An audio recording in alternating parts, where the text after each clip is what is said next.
kind of like what is important, what's more important in the text. Will screenshotted another one from book, I want to say probably 6 or something, where Tate just helped Tomorrow, but realized that things were going kind of wrong. And can I read this one? No.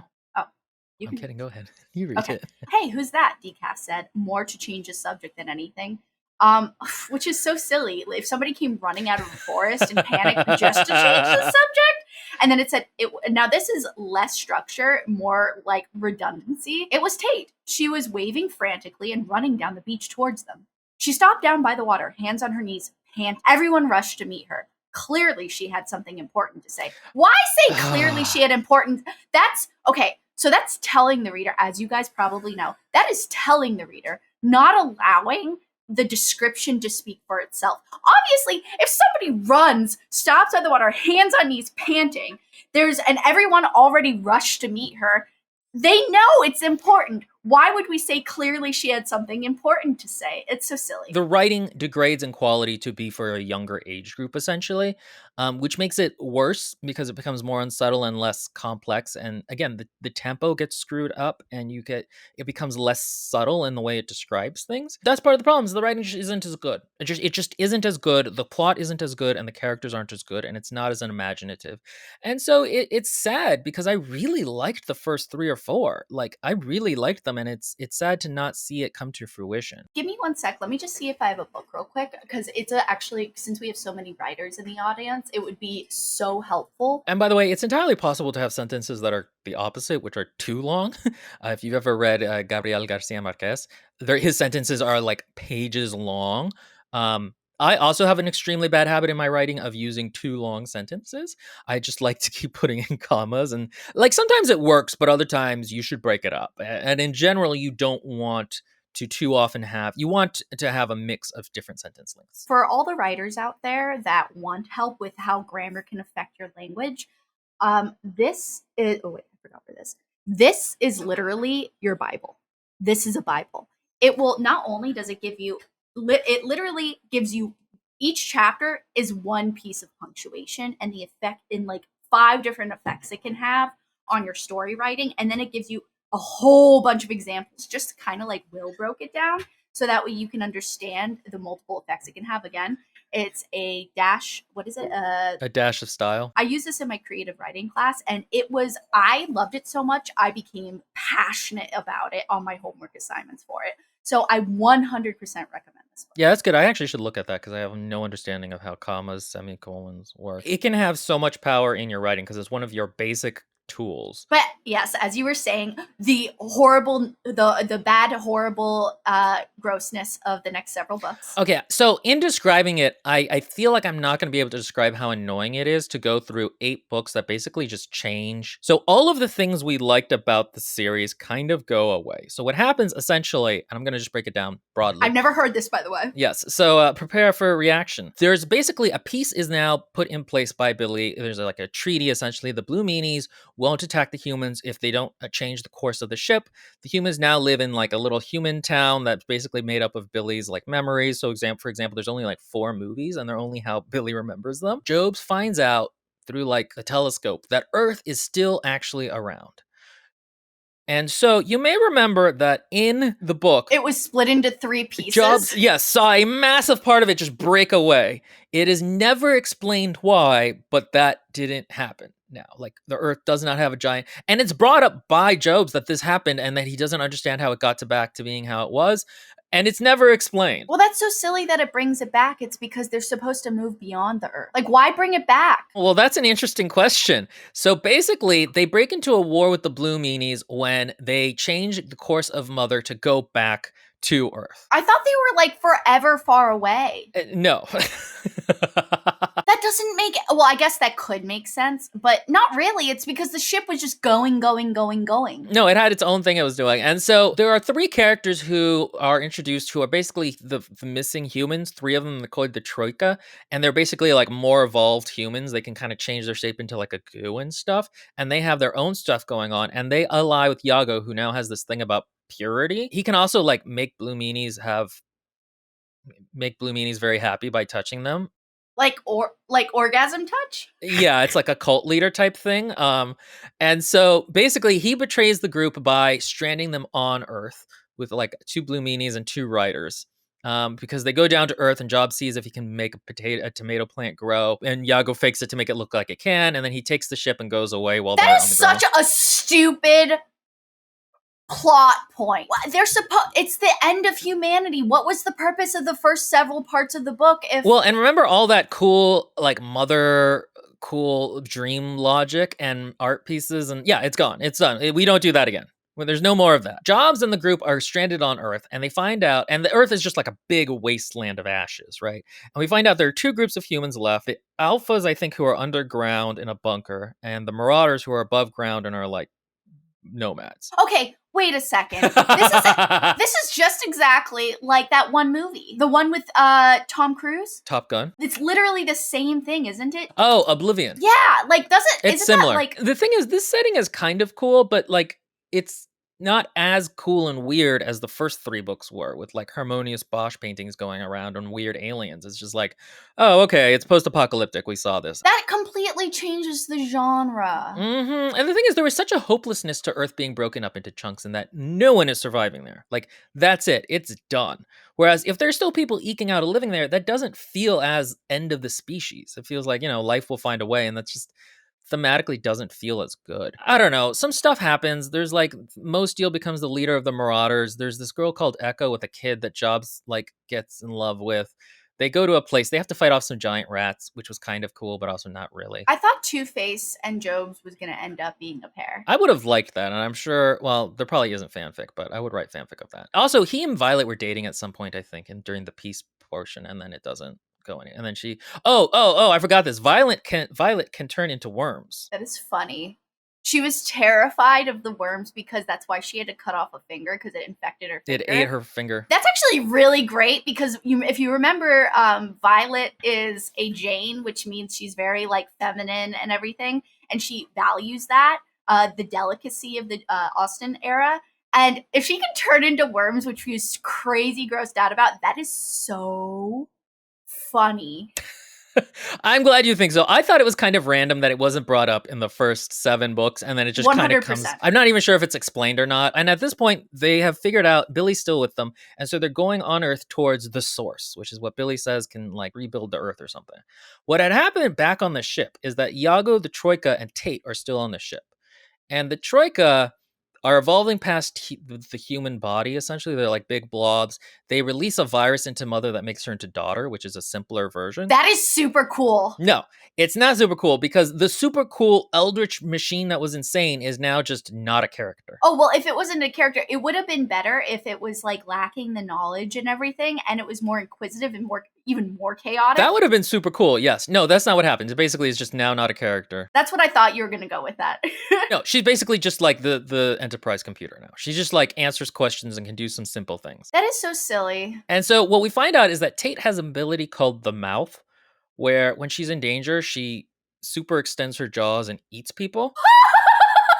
What? That reminds me of Attack on Titan. Yeah, it's pretty weird. And when she eats people, their minds become part of her. Like they become a voice in her head. I mean, that's kind of cool, honestly. It's kind of cool. And it will lead to there is one book that's really cool that I like in this part that we'll get to in a second.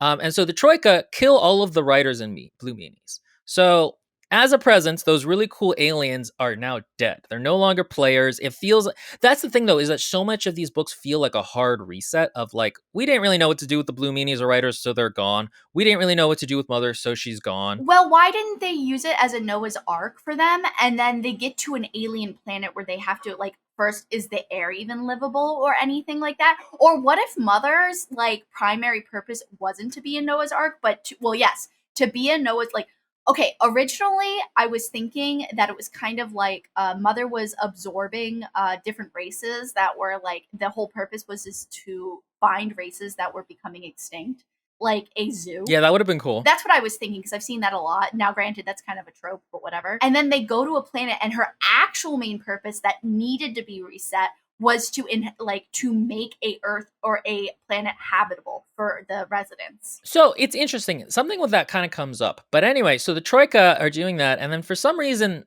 one of the Troika, the female, doesn't want to have a gross body anymore, and so she wants to take control of Tate, which is a weird stereotype for a series that's otherwise pretty, like, not sexist, to just have this one being who wants to be pretty again, but whatever. Tate ends up eating Yago, Amelia, who is this one of the Troika, one of the other Troika who the other two didn't like, and then she kills one of the Troika. This all happens in one book, and this is actually quite a good book. I actually liked this one because it's super creepy, and just you get this weird sense of despair. And basically what happens is these four minds, Tate, Yago, Amelia, and the other guy, Duncan, I think is his name, they vie for control in Tate's mind because they all want control of the body. And what happens is Duncan takes over and is in control, and they can't get him, no matter what happens, they can't get him to stop being in control. Because the only way to take control is when somebody else is sleeping, and he was an insomniac and never really slept that well anyway. So they make a pact that they're going to kill him. And the way they decide to kill him is that they're going to kill him with loneliness. So none of them will speak. That's it. He won't know that they're there. That is really cool. It's sick. And it's funny because rereading it, it wasn't as horrific as I remember it as a child, because as a child, I just remember it going on forever. Amelia, this is all from Tate's point of view. Tate begins to lose her ability to sense what's going on with time. She like can't even make, it's a whole thing that happened to Billy. It's like loneliness is a refrain in this series that they come back to again and again. And Duncan begins to go crazy from being alone. And eventually Tate's body is catatonic, and Tate hears Amelia go, "Hey, are you guys still there?" And her and Yago and Tate are still there, and they killed Duncan. And at that point, like they're kind of like they're friends now. Tate takes control of her body. Yago is no longer like an evil person. Neither is Amelia. They spend the next 60 years going through the galaxy trying to find if there's any life left. And she doesn't find anything. In all of her time searching, they find like one crab creature. They've never gone back to Earth, though, for some reason. Yeah. Tate doesn't want to for some reason. She doesn't want to see everybody's dead bodies, I think is the explanation. But Yago really wanted her to. And one day Yago dies. He's too old or whatever, and he dies. But Tate's not? No, his mind in her dies, essentially. He gets because it's not as active, maybe? It's not really explained, but it's just kind of explained that like his mind just isn't doing great or something. And so what they do is that Tate and Amelia send Mother on like some kind of like a warp jump to Earth, but in the past. So in like a Neolithic time period, they crash land in Asia, which kills them and also buries Mother under a bunch of dirt. And that's the end of that book. And then in the last book, we find out that the thing Jobs and his group were journeying to on Earth is Mother, which has now been uncovered 1,000, 2,000 years later. And so Billy gets there and he reconnects with Mother, and Two-Face tries to kill him, and he kills her instead. And then he sacrifices himself to basically regreen the Earth with Mother's power. And so that's how the series ends. I don't know how I feel about that. You know what it is? It's just a lot of questions aren't answered very well. All of the things I liked in the first half of the series in terms of the weird Mother dreamscapes are gone. We never get an explanation as to what was going on with the baby. How did he turn into a shipwright? What was the ancient enemy that he spoke of? Oh my god, are you serious? Yeah, it's never explained. Never explained why Earth is no longer broken into three. It's no longer even really explained what happened to some of the missing people. It's just explained that they're inside Billy somehow, which is not explained. The Blue Meanies don't get any more development. The writers don't get any more development. Mother doesn't get any more development. It's like, it's just a weird, like, turn for the series to take. I don't understand like the purpose of setting up that absolute desolation that there's no more humans. Like that was a great feeling. That was unique. It's because you don't get a lot of that where there's only a small group and you're going forward. That one, while I liked parts of oh goodness gracious, what's it called? The Alien, when it goes, it shows you the origins of the aliens in Alien. Prometheus? Prometheus. I like parts of Prometheus a lot. I'm also a sucker for the Alien franchise, although let me tell you, some of those movies, woof! That concept where the one chick, the one scientist that was kind of the main character, the actress I love, she was trying to find the creators or whatever, and she went off with the chest and head of David. I'm not going to explain all this, obviously. But they go off and they try to find it, and that absolute loneliness, and is she even going to survive on that alien ship, is stellar. So it would have made so much more sense. Now, granted, I don't even feel like the plot should have gone that far, I don't think that it should have explored all of that, because then I think it would take away, unless they did super, like, I mean, look, I don't know where she wanted to bring it. It would have made more sense to progress into how would humanity continue on, and also their lifespans. Like, their lifespans are really short, so what would it matter? Or even genetic material. I mean, we're talking about like 14 people by book 8. And the thing about it is that, like, we just don't get any answers for any of the bigger question of what is Mother's purpose? Why did the shipwrights go away? Like, what was going on with that? And again, you're right. Just the despair of like, these are the last humans is so different than, oh, and then there's also some back on Earth. And actually, it's possible to live back on Earth if like we do the right things. Wouldn't it have been nice if Job, since he was our main character pretty much, if he and Billy became one, and then Jobs took control of the ship, but he's no longer human, and that's how it ends. That would have been kind of interesting too. It's truly the end of humanity. See, there's a lot of places the series could go, and like, I hadn't remembered before I reread them how poorly written the 5, 6, and 7 are. But like, I felt like there was a pretty good mid-series conclusion at 7, where it's like, okay, I get it. We finished the first arc of the series. Like, this would be a book 1 if it was like a trilogy or whatever. But book 2 just goes and does something different. And in general, I don't like when authors just go and take a U-turn. They regress in the theme. They regress in the theme that they were trying to establish. Yeah, very much so. And so it's disappointing. And it's known throughout the series that, like, there's people who like the first half and not the second half, and then people who liked all of it. But, like, that is the breaking point usually of where people, like, partisan lines are drawn, so to speak. Again, I would suggest the first 3 books for people, the first 4, if you're okay with not having a set ending to it. And you're also okay with kind of the Lost problem of Lost, the TV show, where like sometimes you just don't get answers to questions.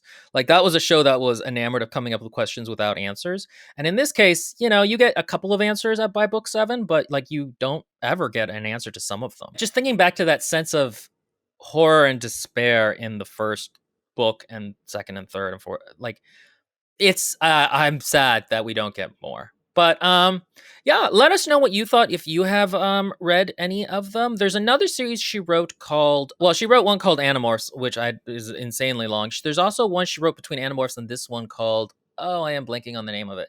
But it's basically about like all of the Earth gods and myths went to another world to hang out. And then some kids get transported over there. Oh my god, stop it. I mean, look, that is kind of like a TV trope as well. But oh my god, I came up with the same idea.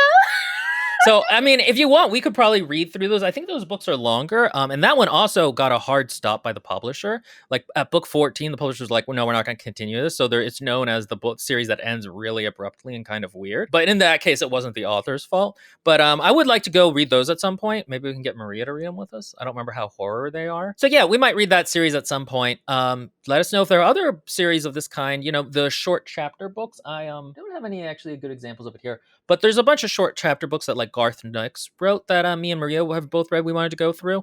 And like Katie could join us for. Let us know if there's any like that. What did you think of the series? If you have read it, did you like the last books? Because I haven't reread them in a while. So make your case. Maybe the writing improves. And yeah, if you would like us to do, I have always wanted to write a script for the first 3 books as one movie. So me and Katie might do that at some point, even though neither of us have really written scripts before. I also think it would be kind of cool to maybe do a rewrite of the last half of the series based off of what happened in the first half, kind of like we did with the Savior's Champion. So yeah, let us know what you think. Later.